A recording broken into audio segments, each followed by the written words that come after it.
À l'attention de M. Emmanuel Macron, président de la République. À Sevran le 29 décembre 2025. Objet, signalement de dysfonctionnement institutionnel.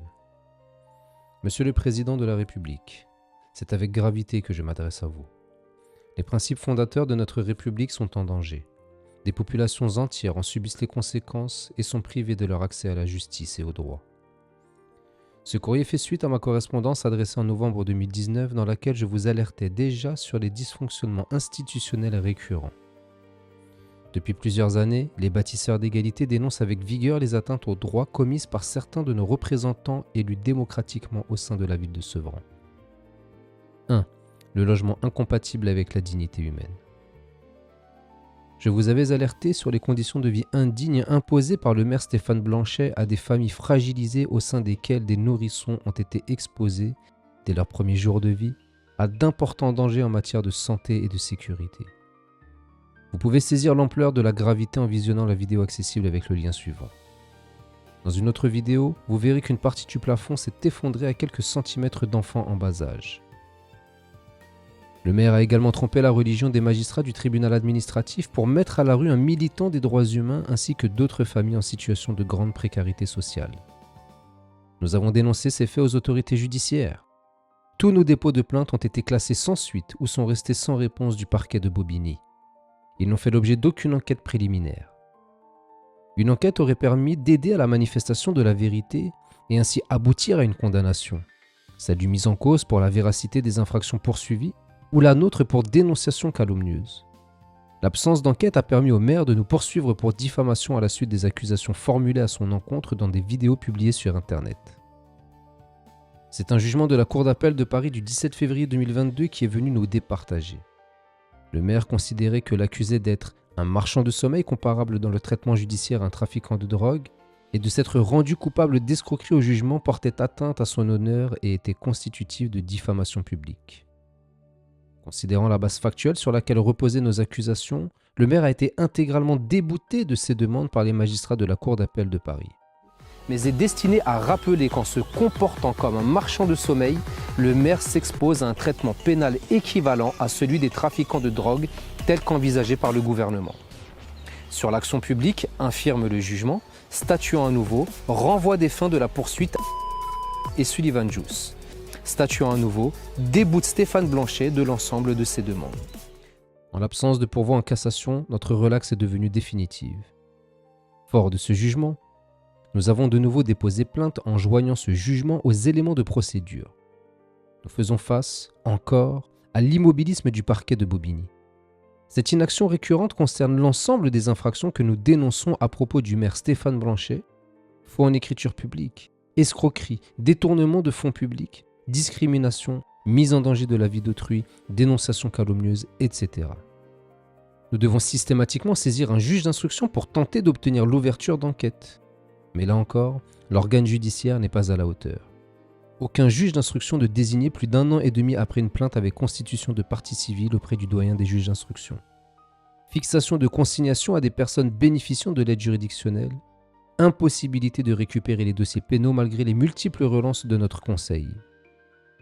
Notre avocat, Maître a d'ailleurs écrit au président du tribunal de Bobigny pour se plaindre de la lenteur anormale des procédures. À ce jour, la procédure en question n'a connu aucun avancement malgré de multiples relances. Maître a de nouveau écrit à l'instruction pour récupérer les dossiers pénaux qu'il réclame depuis parfois plus d'1 an. Malgré l'obligation pour les services judiciaires de produire les éléments réclamés, les dossiers ne nous parviennent pas. Ces procédures sont toutes en lien avec le maire actuel Stéphane Blanchet ou son prédécesseur Stéphane Gatignon. A contrario, dans d'autres affaires concernant des citoyens lambda, les dossiers pénaux que nous réclamons nous parviennent en quelques jours. Je suis convaincu qu'en tant que chef de l'État, vous ne cautionnez pas ce 2 poids 2 mesures et ces dysfonctionnements judiciaires. 2. Les atteintes à la probité. À plusieurs reprises, nous avons dénoncé des atteintes à la probité commises par des membres de la majorité municipale à Sevran. Ainsi, lors du conseil municipal du 22 septembre 2021, Stéphane Blanchet a avoué publiquement avoir versé de l'argent public à un agent de la ville alors que ce dernier était incarcéré. Son contrat de travail a même été renouvelé pendant la dite période. Vous pouvez visionner les aveux du maire en avançant à 4h 4 minutes et 20 secondes sur la vidéo suivante. Monsieur Jousse, vous m'interpellez sur un cas particulier concernant un agent de médiation qui s'est trouvé en prison et dont le contrat a été renouvelé et qui a été également rémunéré alors qu'il était en prison. Il ne pouvait pas être rémunéré puisqu'il était en prison. Il ne pouvait pas voir son contrat renouvelé puisqu'il était en prison. Et ça a été fait. Son adjoint à la culture, M. Jean-François Bacon, a également avoué ne pas réclamer l'argent public versé à des associations qui ne réalisaient pas les actions pour lesquelles les subventions leur ont été octroyées par la ville. Vous pouvez le constater en avançant à 40 minutes et 54 secondes sur la vidéo suivante. Concernant les annulations reports, alors j'ai lu dans le journal de la ville que, et vous aviez dit c'est la dernière fois, que vous êtes fier de verser les acomptes et les avances aux personnes qui sont censées faire des spectacles. Donc dans le cas d'annulation, est-ce que ces gens-là sont amenés à rembourser ces avances? Ou comment ça se passe en fait? Monsieur Bacon. Alors, justement pour soutenir le monde de la culture, on a décidé localement de ne pas les contraindre à rembourser les acomptes. Voilà. Il y avait une autre question, non? C'est un soutien économique? Oui, c'est un soutien économique, évidemment. Voilà. Il y avait une autre question, il me semble, non? Non? D'accord. Nos recherches nous ont également amenés à découvrir 3 rapports accablants de la Chambre régionale des comptes, CRC, établis en 2006, 2012 et 2018 concernant la gestion des données publiques sur notre ville. Ils sont consultables sur le site de la CRC. Je ne citerai que 2 exemples issus de ces rapports. Ainsi, la commune rémunère 201 135 heures non travaillées pour un montant total de 4 223 835 €. Page 44 du rapport de la CRC publié le 31 mai 2018. Entre 2013 et 2016, la ville de Sevran a versé 273 317 € de primes informatiques à 14 agents. Or, la commune n'est pas dotée d'un centre de traitement de l'information au sens de la jurisprudence et le versement d'une telle prime demeure irrégulier. Page 50 du rapport de la CRC publié le 31 mai 2018. À notre connaissance, les infractions relevées par la CRC n'ont fait l'objet d'aucune condamnation de leurs auteurs, ni sur le plan pénal, ni sur le volet administratif. À plusieurs reprises, nous avons alerté les autorités judiciaires sur les éléments précités en matière d'atteinte à la probité.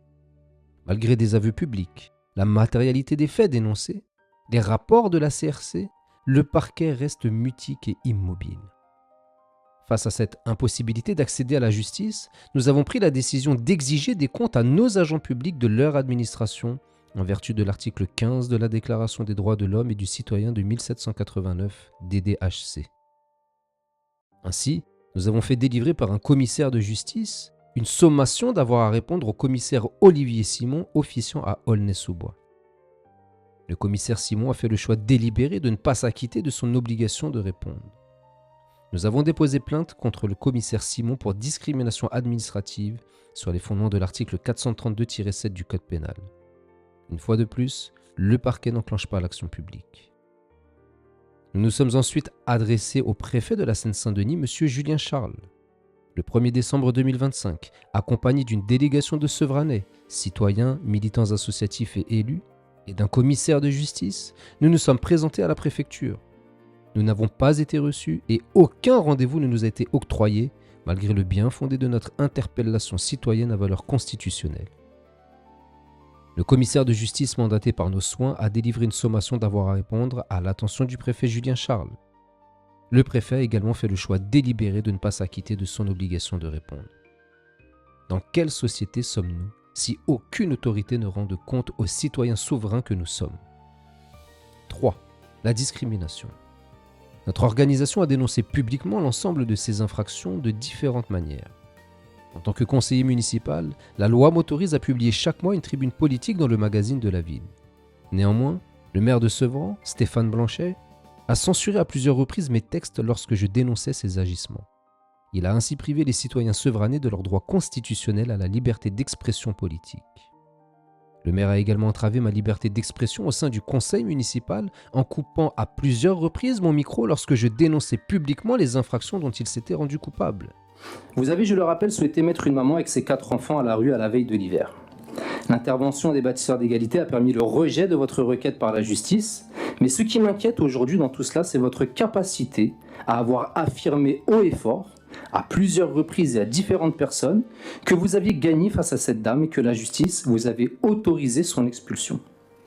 Vous savez très bien de quoi je parle, car la justice a accepté les pièces démontrant ce mensonge éhonté de votre part. Pour ceux qui en douteraient, je vous laisse quelques secondes écouter ces quelques mots. La décision de justice que nous avons fait appliquer l'État, la décision de justice, elle était importante après pour faire comprendre.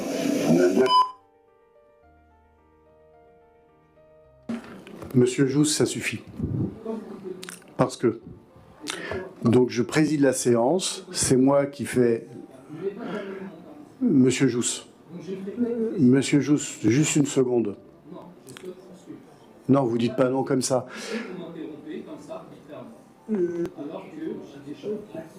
Monsieur Jousse, maintenant je vais passer à l'ordre du jour. Nous en avons tous assez de ces propos que vous tenez à chaque fois, des insultes que vous proférez, des amalgames que vous prononcez. Donc maintenant ça suffit. Oui, ne me menacez pas. Ne me menacez pas. Je vais maintenant passer à l'approbation du compte-rendu analytique. Il m'a également refusé le bénéfice d'une protection fonctionnelle lorsque j'ai été victime de diffamation et de dénonciation calomnieuse dans l'exercice de mes fonctions d'élu. Il l'avait pourtant accordé à un conseil municipal disposant du même statut que le mien. J'ai déposé plainte pour discrimination à raison des opinions politiques à plusieurs reprises. Une fois encore, le parquet de Bobigny est resté immobile malgré la matérialité des faits. J'ai alors saisi un juge d'instruction. Le Parisien a rendu publique cette procédure. Malgré les indices graves et concordants révélés lors de l'enquête, le maire n'a pas été placé sous le statut de mise en examen. La juge estime aujourd'hui avoir récolté suffisamment d'éléments, mais un renvoi correctionnel n'a toujours pas été prononcé. Je suppose que c'est pour permettre à Stéphane Blanchet de pouvoir se présenter, une nouvelle fois, aux élections de mars prochain alors que la justice aurait dû l'écarter de ses responsabilités depuis des années. L'impunité dont il bénéficie lui permet de tromper le discernement des électeurs et ainsi tenter sa réélection. Il incite même des personnes à déposer plainte contre lui, laissant penser qu'il a pleinement conscience de la protection administrative et judiciaire qui est la sienne. En fait, au bout d'un moment, on pourra regarder les documents sur pièce et tout ça. Vous parlez de faux, vous parlez de... Voilà, c'est du pénal. Il faut aller déposer plainte. Il faut arrêter de nous embêter dans cette séance du conseil municipal. Voilà, moi j'assume tout. Et j'assumerai tout. Je me prends pas... Enfin, ça sert à rien, quoi. Vous tournez autour du pot. Vous faites ce que vous voulez. Pour vous, depuis le départ, je suis un criminel et puis voilà. Il n'y a pas de problème. Fin de la discussion, maintenant on passe au vote. Cet immobilisme judiciaire a de graves conséquences. Il permet l'impunité d'un petit nombre au détriment de toute une commune. Cet argent public gaspillé, dilapidé, détourné, ne permet pas l'optimisation du service public au bénéfice de la protection, l'information et l'émancipation des Sevranais.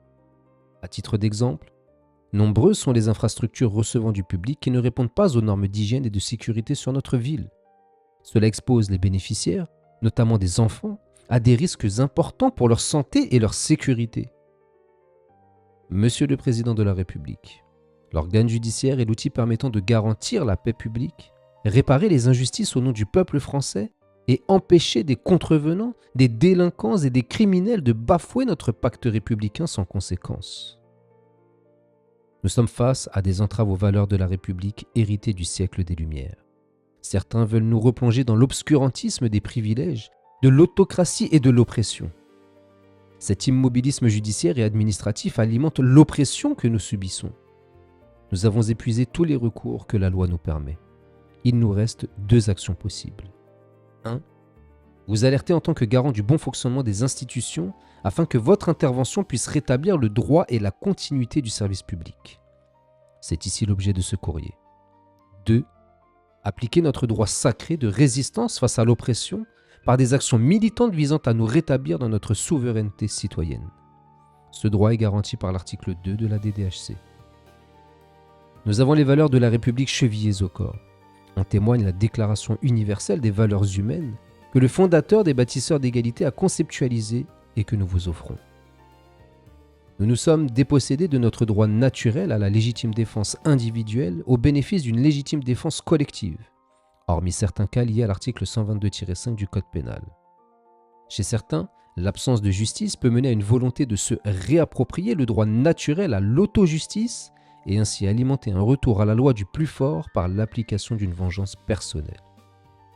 Nous ne souhaitons pas que nos enfants subissent une guerre civile qui serait le résultat de cette absence de sanctions envers certaines autorités au sein de nos institutions.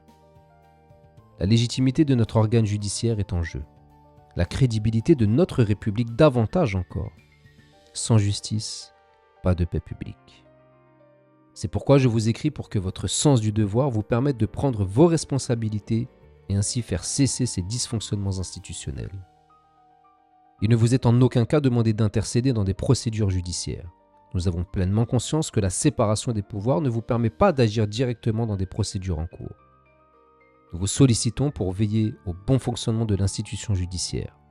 Vous en conviendrez, il est urgent de prendre les mesures administratives qui s'imposent face à des commis de l'État qui trahissent la confiance établie entre le peuple et ses représentants.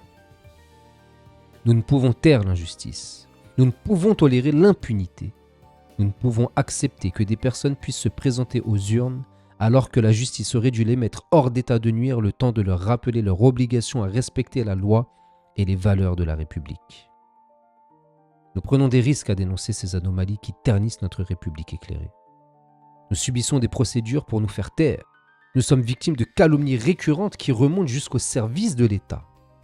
Ces calomnies ont des répercussions sur nos vies et nos familles. Nous craignons qu'un jour l'irréparable soit commis pour nous faire disparaître politiquement, voire plus. Notre amour pour la France et ses valeurs nous permet de continuer à bâtir sans jamais fléchir. Mais nous avons besoin de l'ensemble de nos compagnons pour détruire ces inégalités et retrouver une société dans laquelle chaque âme saura être protégée sous le toit de cette bâtisse de la justice et chaque déviant mis au ban le temps d'une rééducation intellectuelle pour un retour au respect de notre maison nationale et de ses piliers fondateurs. Je sollicite votre haute bienveillance pour vous exposer, lors d'une rencontre avec vous ou l'un de vos conseillers, les enjeux de notre combat pour une justice exemplaire au service des intérêts de notre nation. Je vous prie de bien vouloir agréer, Monsieur le Président, l'expression de ma haute considération, Monsieur Sullivan Jous, pour les bâtisseurs d'égalité.